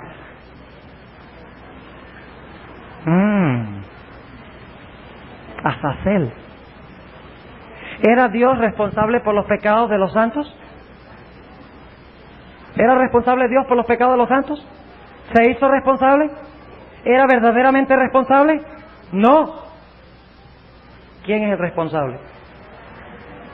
Satanás. Porque él fue el que originó el problema. Él fue el originador, el perpetuador del pecado. Él es el verdadero culpable. Y por lo tanto ahora el sumo sacerdote viene al altar del tabernáculo. ¿Y qué hace? Coloca. Ahora díganme ustedes, ¿el sacerdote volvió a tomar sobre sí los pecados del santuario, sí o no? Claro que sí. Porque ahora ¿qué hace? Coloca sus manos sobre la cabeza de ¿quién? Versículo 21 de Levítico 16. Dice, y pondrá a Aarón ambas manos suyas sobre la cabeza del macho cabrío y confesará sobre él. Y noten las 3 palabritas otra vez. Todas las iniquidades de los hijos de Israel y todas sus rebeliones y todos sus pecados, poniéndolos así sobre la cabeza del macho cabrío. Para poder colocar las iniquidades, las rebeliones y los pecados sobre Azazel, ¿tiene que estar cargándolos el sacerdote de nuevo? ¿Y de dónde consiguió todos esos pecados para cargarlos? En el santuario. ¿Es el sacerdote responsable por esos pecados? ¿Es el culpable de esos pecados? ¡No! Ahora noten, ¿qué está haciendo Dios? Dios está tomando la responsabilidad que Él asumió por un tiempo, y ahora, a través del sacerdote, ahora esa responsabilidad la lleva y la coloca sobre el verdadero culpable, que es ¿quién? Satanás, Azazel. Y ahora queda limpio el santuario, ¿sí o no? ¿Queda limpio el registro de Dios? ¿Es vindicado Dios de que Dios fue justo y verdadero en todas sus decisiones? ¿Los ángeles reconocen eso? Lean Apocalipsis 4 y 5, donde los seres celestiales dicen: justos y verdaderos son tus caminos, oh Jehová. Los ángeles reconocen que Dios es justo en llevar a esta gente para el cielo, que se los puede llevar al cielo legalmente, porque ellos han confesado sus pecados. Satanás es el verdadero culpable de los pecados que han cometido, y ahora los pecados son colocados sobre la cabeza de Satanás. Y quiero preguntarles algo. ¿Cuándo son los pecados colocados sobre la cabeza de Satanás? En el cumplimiento. Cuando se cierra la puerta de la gracia. Cuando ya todos hayan decidido, para bien o mal, santidad o iniquidad. Cuando ya no vayan a entrar más pecados al santuario. ¿Oyeron lo que dije? Cuando ya no haya más pecados de gente que entren al santuario, es decir, los pecados de los penitentes, por lo menos, cuando ya no entren más, ese es el momento cuando Cristo Jesús viene y coloca los pecados sobre la cabeza de Azazel. ¿Y saben ustedes algo? Azazel va a tratar de escaparse de las manos de Cristo. Va a tratar de escaparse de las manos de Jesús. Durante el periodo, después del cierre de la gracia y antes de la segunda venida, hay un periodo tremendo de tribulación en la tierra. ¿Quién está controlando y dominando la tierra? Por permiso de Dios. Satanás está controlando y está dominando y está causando desastres. ¿Qué está tratando de hacer? Está tratando de hacer caer, si fuere posible, aún a quienes, a los escogidos. Trata de escaparse y de zafarse. Y quiero leerles una cita donde la hermana White dice que si se pudiera zafar después que los pecados le han sido colocados, si puede conquistar a los hijos de Dios cuyos pecados han sido sacados del santuario, entonces los hijos de Dios estarían perdidos. Noten la cita del Espíritu de Profecía, una tremenda cita de la hermana White, donde ella dice lo siguiente. A ver si puedo conseguirla aquí. Aquí está. Dice, y esta es una cita que no ha sido publicada en ningún libro, es de la colección de Spalding. Pueden conseguirla en el Centro White. Pueden ustedes escribirles en Washington, ellos les mandan una copia de esto.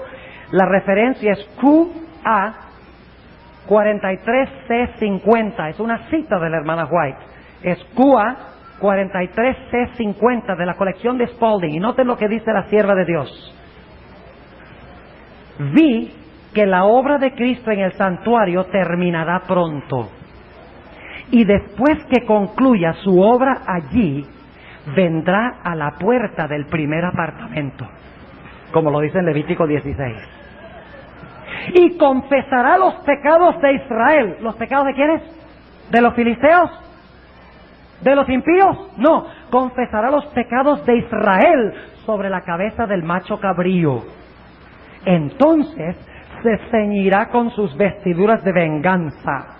Las plagas caerán sobre los impíos y no caerán hasta que Jesús se ciña de dichas vestiduras y se siente sobre la gran nube blanca.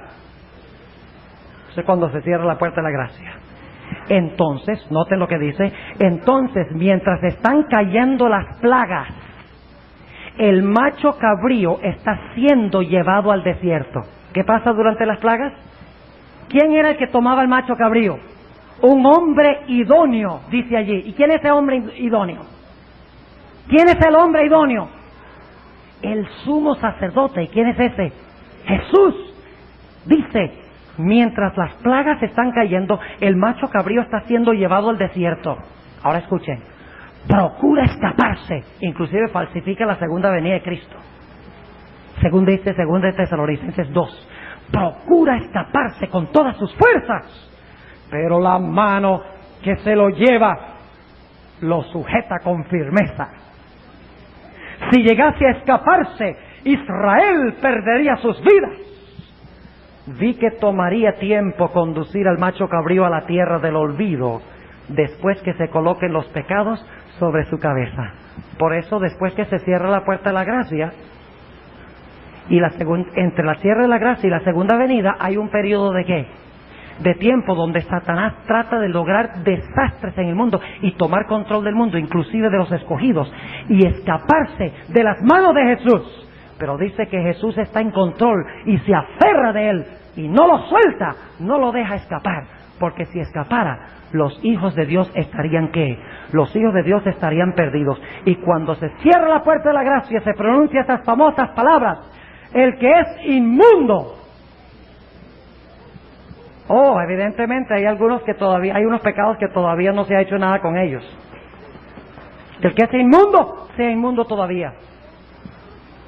El que es sucio, sea sucio todavía. El que es justo, sea ¿qué? Justo todavía. El que es santo, sígase santificando todavía. O sea que ¿cuántos grupos hay? Hay dos: los santos y los injustos.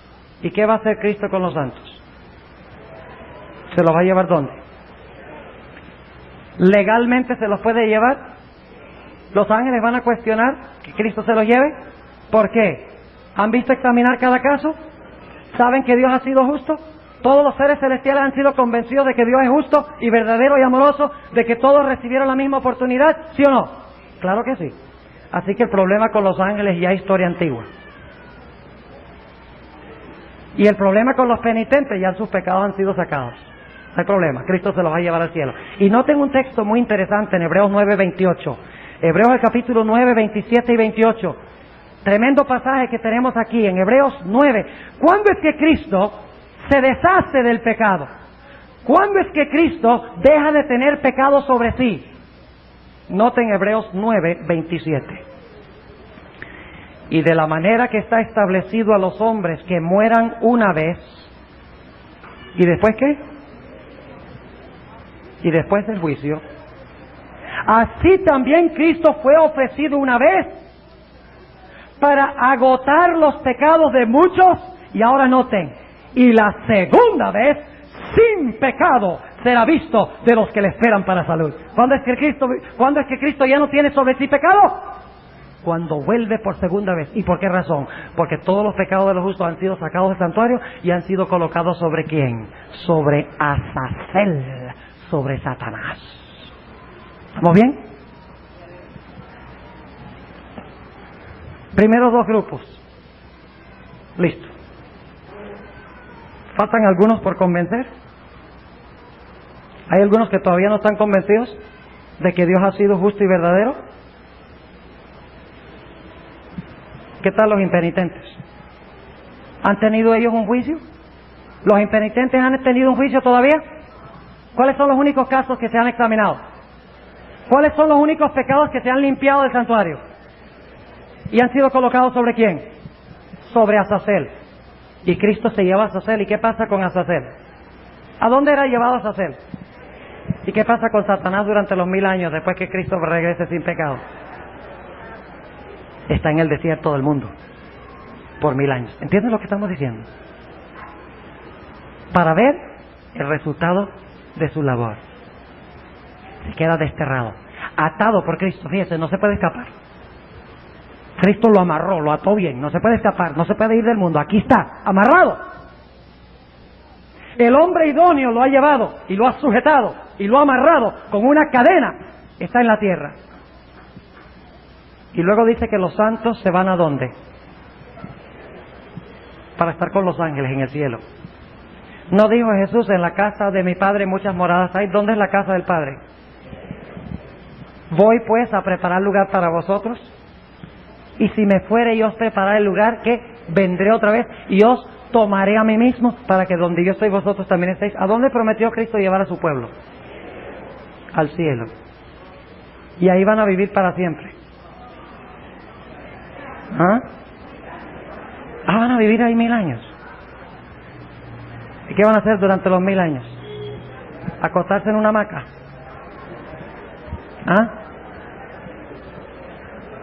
¿Quiénes falta por juzgar?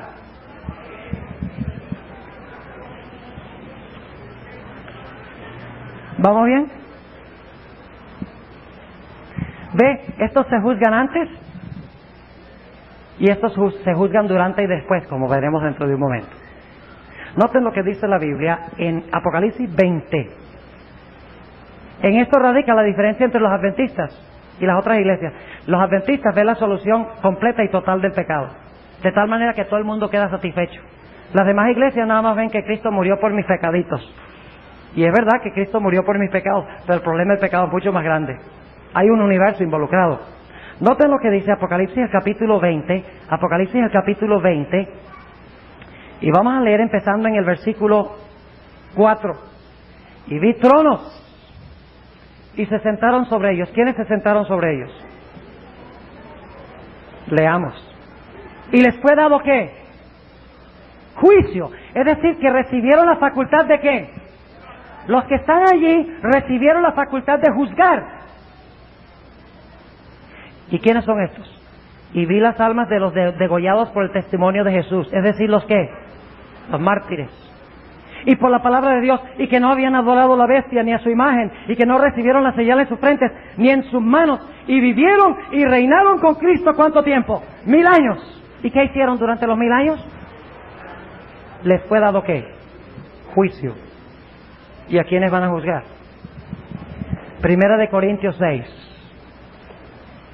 Primera de Corintios, el capítulo 6. El mensaje adventista tiene una hilación tremenda. Hay que ir por todas partes de la Biblia para conseguir el mensaje adventista. No nos podemos detener en un solo texto. Primera de Corintios 6. Y el versículo 2. Dice el apóstol San Pablo, ¿no sabéis que los santos han de juzgar el mundo? ¿Qué es el mundo?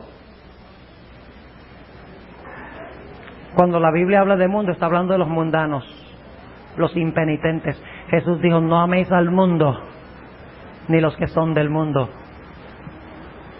¿No es cierto?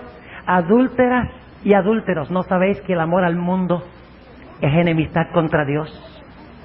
El mundo los aborreció porque no son del mundo, dijo Jesús en Juan 17. Cuando la Biblia habla del mundo, está hablando de los mundanos. ¿A quiénes juzgarán los hijos de Dios? Al mundo, es decir, ¿a los qué? A los mundanos.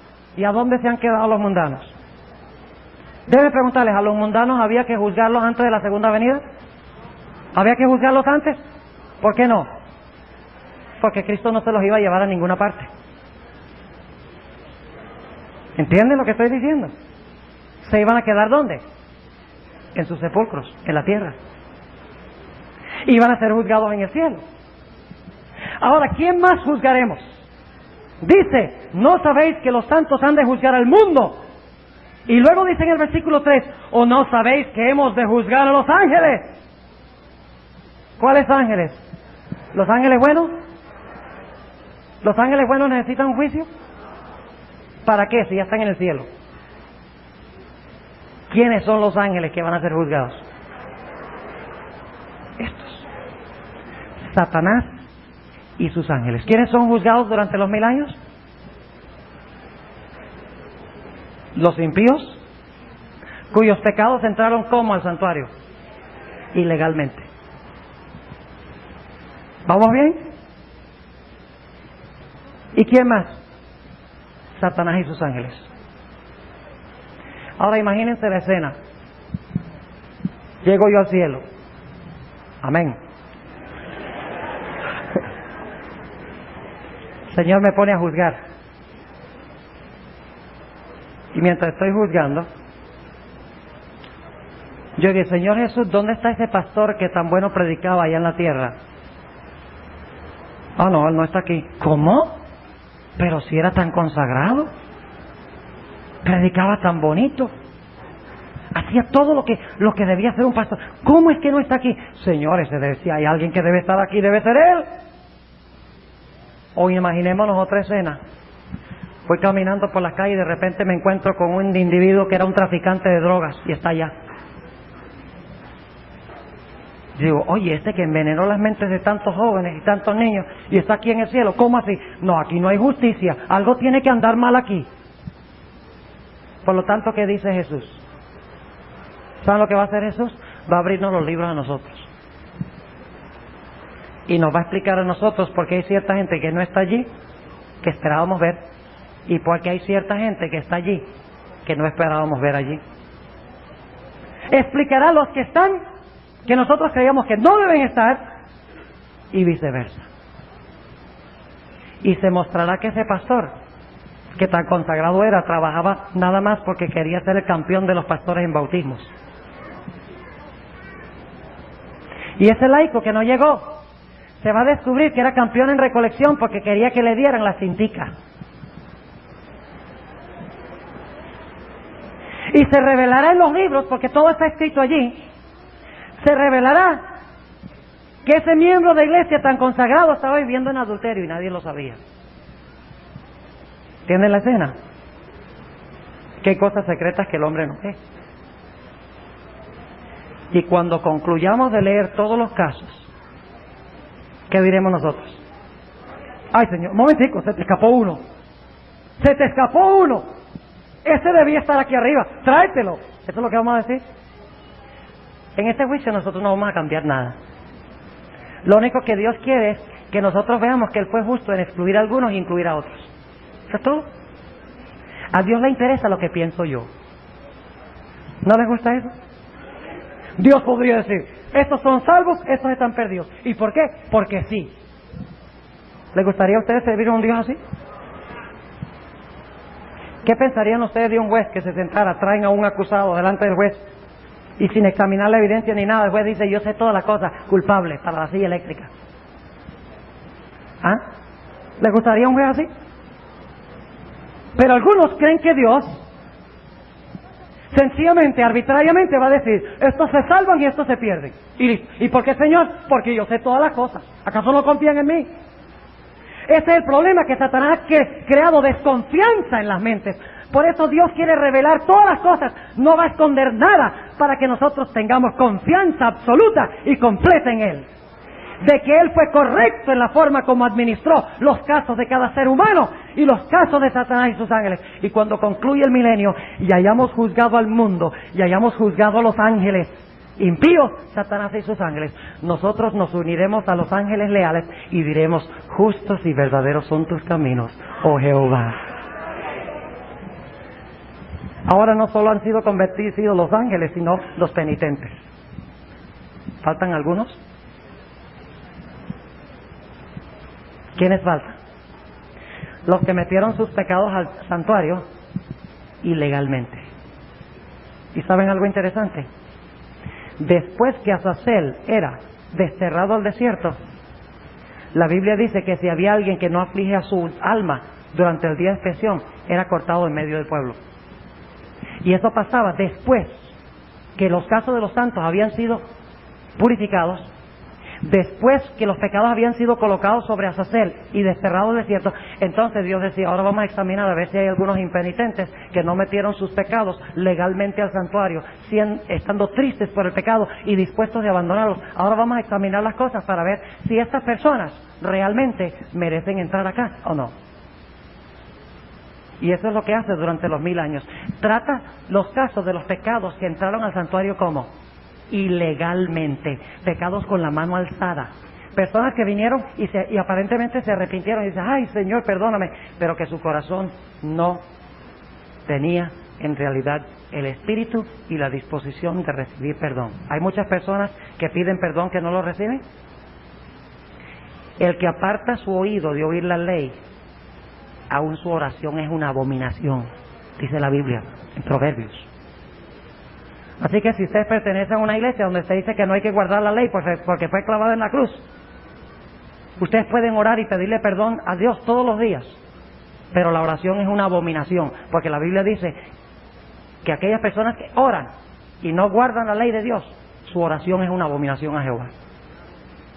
Los impenitentes, los que dicen que la ley fue clavada en la cruz, que no estamos bajo la ley sino bajo la gracia, aquellas personas que presumen de la misericordia de Dios, que dicen, no, yo le pido perdón a Dios, yo le confieso a un sacerdote y luego puedo seguir viviendo como estaba viviendo antes.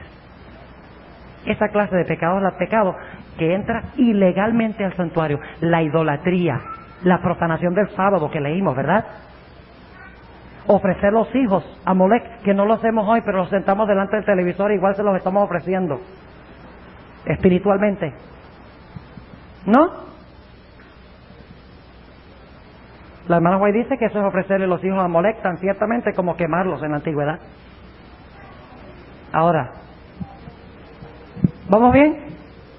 Vamos a concluir este asunto. ¿Quiénes faltan por convencer? Falta por convencer a Satanás y a sus ángeles. ¿Y a quiénes más? ¿Los impenitentes están convencidos de que ellos son malos? ¿Satanás y sus ángeles están dispuestos a confesar de que ellos están equivocados? En ninguna manera están dispuestos a confesar eso. Y por lo tanto, ¿qué sucede? Después de los 1000 años, resucitan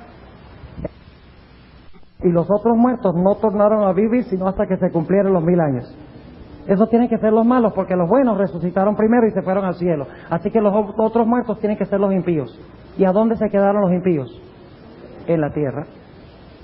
¿Y a dónde quedó Satanás y sus ángeles?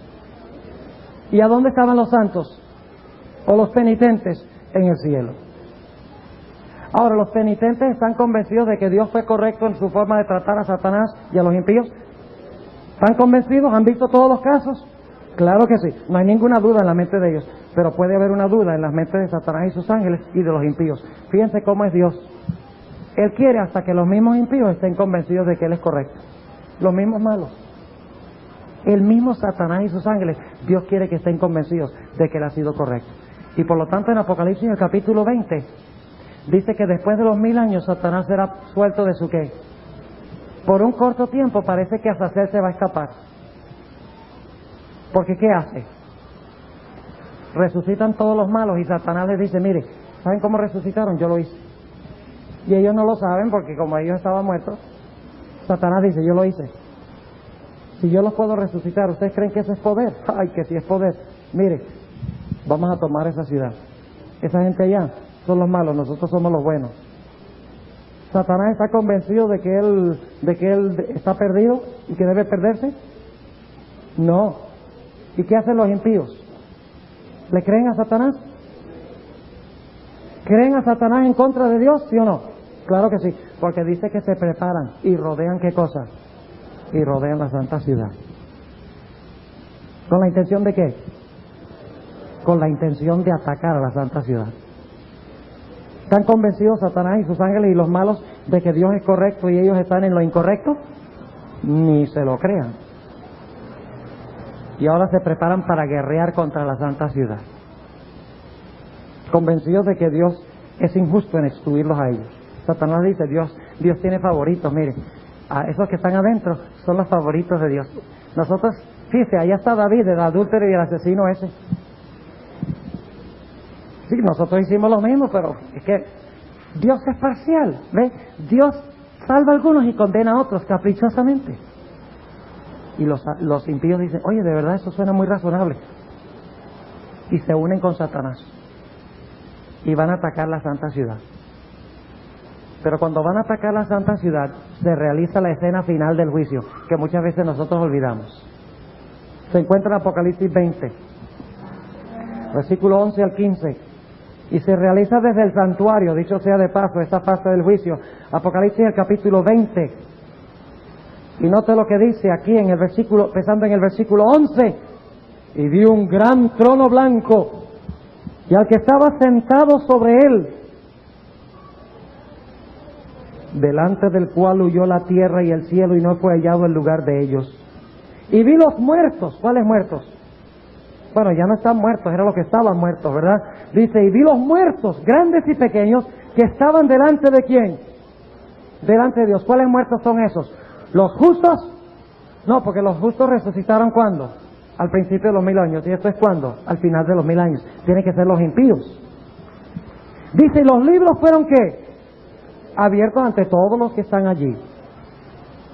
Y otro libro fue abierto, el cual es de la vida. Dios va a mostrarle, inclusive a Satanás y a los impíos, los registros de los santos, el libro de la vida, para que vean que ellos en realidad merecían entrar al cielo. Y dice, y otro libro fue abierto, el cual es el de la vida, y fueron juzgados los muertos por las cosas que estaban escritas en los libros según sus obras. ¿Dónde estaban escritas estas cosas? En los libros. ¿Dónde estaba registrado, según lo que hemos estudiado? ¿Dónde estaban registrados esos pecados, sus obras? En el santuario. Esos pecados entraron legal o ilegalmente. Entraron ilegalmente. ¿Pero están registrados ahí igual?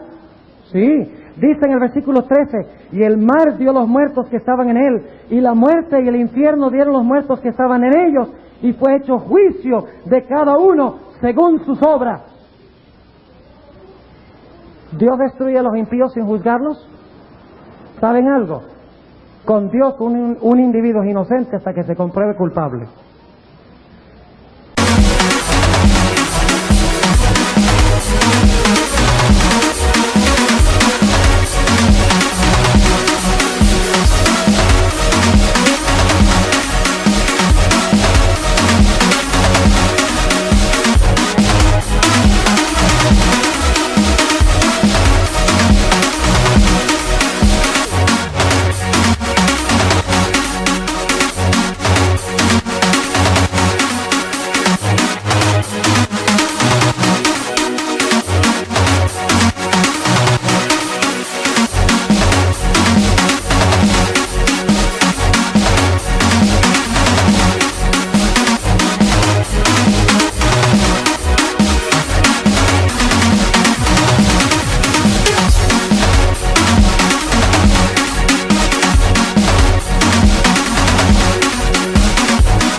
Esta es la economía de Dios. En los países latinos uno es culpable hasta que se compruebe inocente.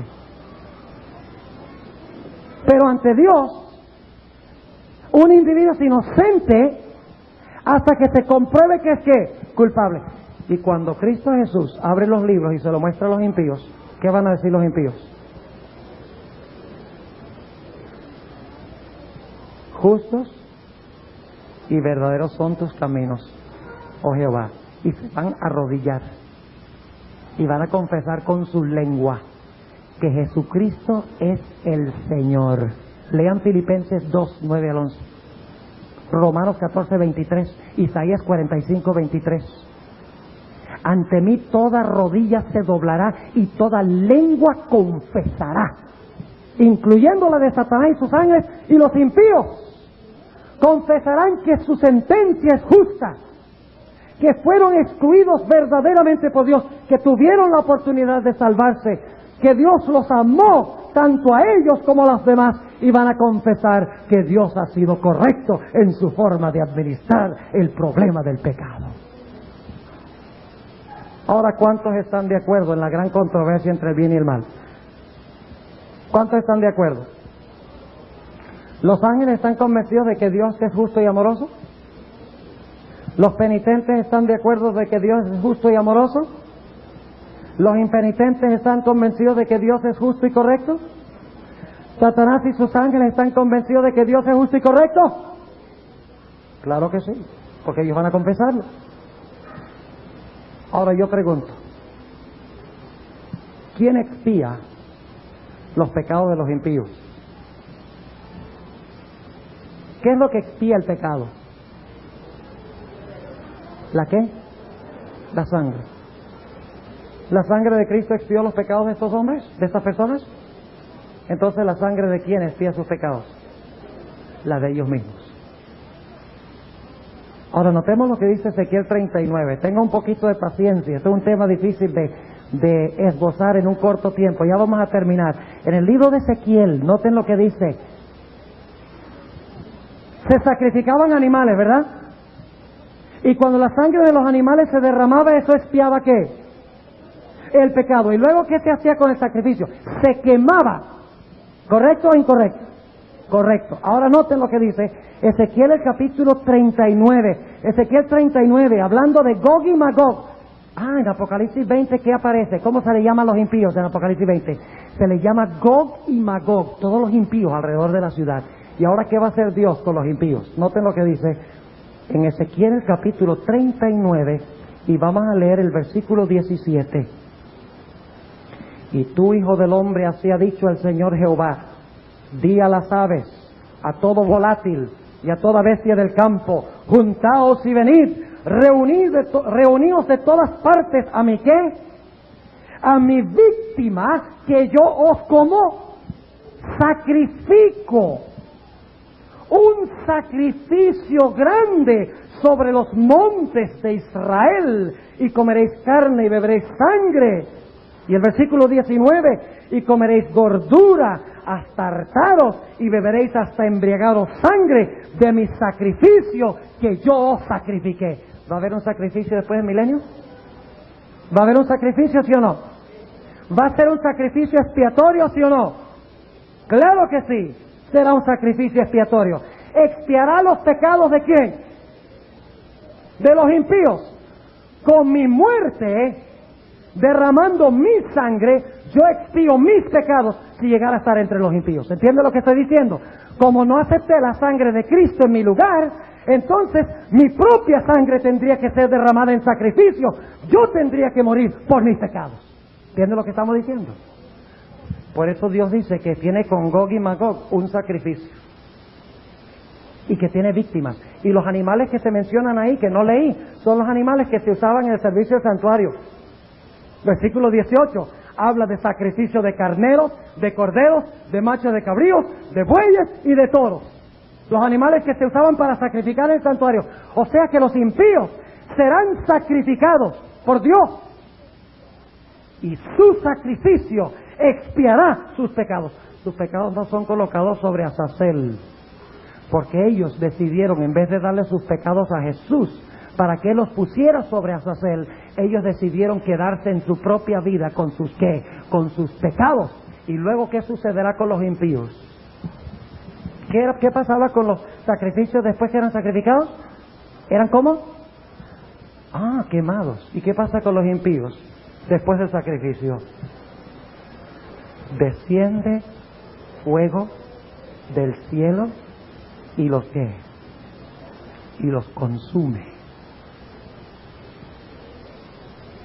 ¿Y qué consume el fuego? El pecado. ¿Y luego qué hace Dios? ¿Qué hace Dios? Un cielo nuevo y una tierra nueva donde ya no existe ¿qué? Donde no hay pecado. ¿Es sabio Dios en la forma como soluciona el problema del pecado? ¿Va a dejar Dios algunos cabos sin atar que más adelante venga y diga, ay, un momentico, Señor, aquí hubo un error, o Señor, mira, hay que corregir esto? ¿Va a pasar eso? No, porque Dios ha tomado los pasos en el juicio que comenzó el 22 de octubre de 1844, ha tomado los pasos para convencer a los ángeles leales, para convencer a los penitentes, para convencer a los impenitentes, para convencer a Satanás y a sus ángeles de que Él es justo y verdadero. Y en el proceso, ¿quién es vindicado ante el universo? En las mentes de todos los seres del universo, Dios es vindicado, el santuario es limpiado, es desterrado la iniquidad, la rebelión y el pecado, y Dios mora por la eternidad en santidad y en belleza. Aquí radica la belleza de la teología adventista. Y sin embargo hay muchas personas que dicen que esta doctrina no es bíblica. Es necedad. Y es sencillamente porque la gente no quiere comparecer ante el gran tribunal de Cristo. Quiere seguir viviendo en sus pecados. Pero cuando concluye el pecado, todo se habrá solucionado para la honra y para la gloria de Dios el Padre. Toda rodilla se doblará y toda lengua confesará que Jesucristo es el Señor, a la gloria de Dios el Padre. Qué tremendo concepto. Yo quiero estar entre los penitentes. ¿Quieren ustedes estar entre los penitentes? Yo quiero estar en ese grupo que mete sus pecados al santuario legalmente, a través de la sangre del Cordero. Yo no quiero ser uno de esos que peca con la mano alzada contra Dios. Que dice, el pecado, eso no se puede vencer, eso es imposible. Dejemos que el sacerdote se encargue de eso. O aquellos dicen, yo guardo la ley. Nadie puede, eso es imposible. Nadie es perfecto. La ley, eso fue clavado en la cruz. El Señor tiene que entender de que yo tengo un corazón débil, yo tengo una carne débil y por eso peco. Esos serán los que meterán los pecados al santuario ilegalmente. Y los casos de ellos serán tratados después del milenio. El santuario revela que Dios está en control, de acuerdo a nuestro lema de esta semana. Porque aunque los hombres pecan y pecan y pecan y pecan, y los hijos de Dios pecan y Dios recibe los pecados y los borra del santuario, pareciera que Dios fuera injusto en muchos casos. El bebé que muere de cáncer, la persona que es atropellada por un automóvil, la persona que sufre de una enfermedad mental. Todo el mundo dice, ay, ¿por qué Dios hace eso? ¿Y por qué Dios permite eso? Y viven inculpando a Dios. En el santuario Dios mostrará que eso todo es producto del maligno y que Él está en control. Él va a solucionar el problema del pecado y de los pecadores de una vez por todas y establecerá un nuevo orden mundial donde nunca más se levantará el pecado, porque su solución es solución permanente, no solución por tratados políticos, no solución por resolución de problemas económicos, no solución que viene de los problemas ecológicos. Su solución es una solución eterna, porque hace cielos nuevos y tierra nueva, a donde habita para siempre la justicia. Ahora quiero hablar un momentico con los adventistas al concluir este tema. ¿Cuántos de los adventistas quieren decirle al Señor Jesucristo en esta noche, gracias Señor por el glorioso mensaje que nos has dado, y yo quiero Señor estar en ese grupo que estará entre los penitentes poniendo sus pecados en el santuario? Gloria al Señor. Pero ahora quiero hablar con los que no son miembros de la Iglesia Adventista del Séptimo Día. Ustedes han oído en esta noche la doctrina central de la Iglesia Adventista del Séptimo Día, de cómo Dios soluciona de una vez por todas el problema del pecado, sin dejar ni un solo cabo sin atar. Yo quiero preguntar a los que no son adventistas en esta noche, ¿cuántos quieren decirle a Jesús, yo quiero aceptar a Cristo como mi Salvador, yo quiero estar entre ese grupo de penitentes, yo quiero seguir a Jesús por donde quiera que va, yo quiero que mis pecados sean colocados en el santuario y yo quiero que esos pecados sean colocados sobre Azazel para que yo pueda disfrutar de ese reino eterno? ¿Hay alguno que no es miembro de la Iglesia Adventista del Séptimo Día que quiere decirle eso a Jesús en esta noche? Yo quiero pedirles por favor que se coloquen de pie. Yo quiero tener una oración especial por ustedes en esta noche. Todos los que no son adventistas, gloria al Señor. Tenemos varias personas colocándose de pie. ¿Hay alguno más que no es miembro de la Iglesia Adventista que quiere darle sus pecados a Jesús?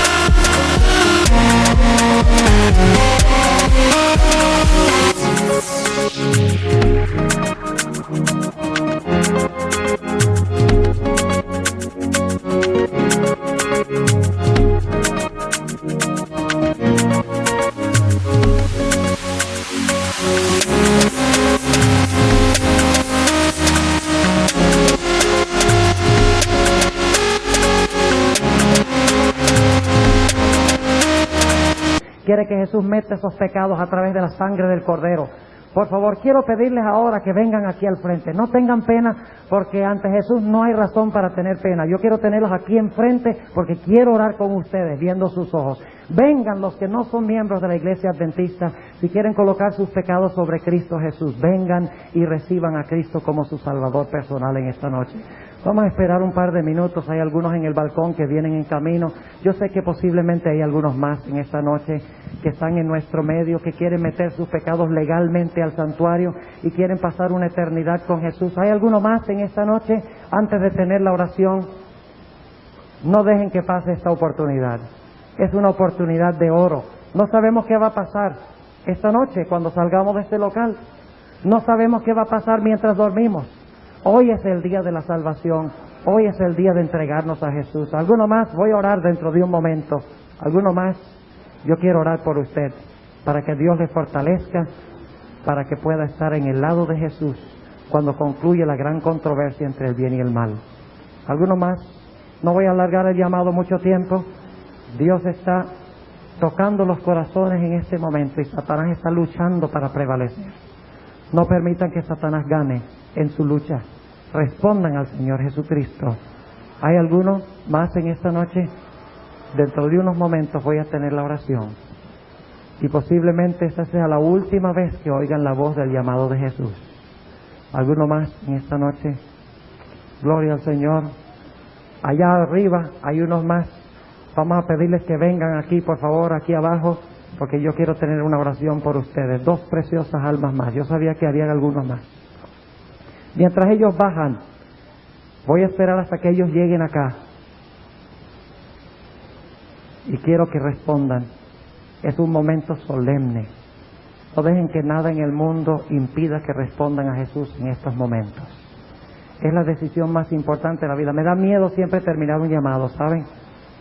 Porque no sé qué sucederá con cada persona cuando salgan de este lugar. ¿Alguno más en esta noche que quiere sellar su pacto con Jesús? Aquí vienen las 2 almas preciosas más que se colocaron de pie en el balcón. Si mientras estoy orando hay alguno más que quiere venir al frente y quiere decirle al Señor Jesucristo: yo deseo colocar mis pecados sobre el Cordero, quiero colocarlos en el santuario, quiero ser salvo, vengan al frente en estos momentos. Oremos. Padre Celestial, en esta noche hemos visto la sabiduría que tú tienes en resolver el problema del pecado.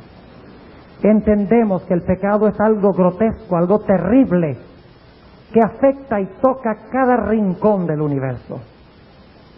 Pero sabemos que en tu sabiduría tú has provisto los medios para solucionar cada caso, de tal manera que todos reconozcan tu justicia y tu amor en la resolución del pecado.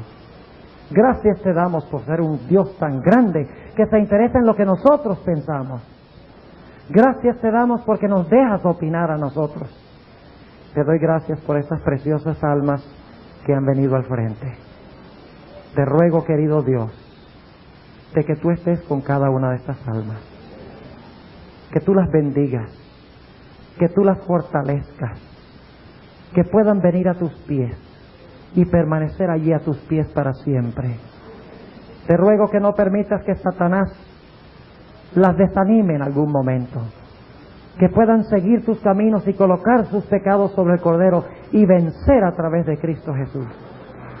Y ahora, Señor, te pido que si hay alguno más aquí que no ha respondido a tu llamado, que tú toques su corazón en este momento, que le ayudes a responder, a venir al frente, a entregarse a Jesús.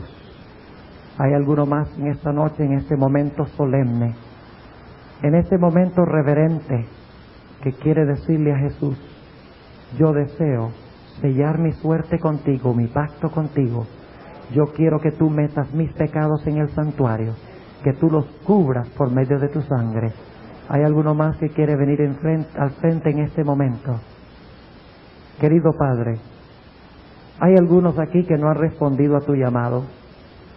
Nuestro corazón se entristece, pero te ruego que por tu gracia, si está en tu infinito plan, que tú les des una oportunidad más a estas personas, que respondan a tu llamado, Señor, que vengan a tus pies, que no dejen pasar esta noche sin haber aceptado a Jesús como su Salvador personal. Gracias, Señor, por haber escuchado esta oración. Gracias por haber tocado los corazones.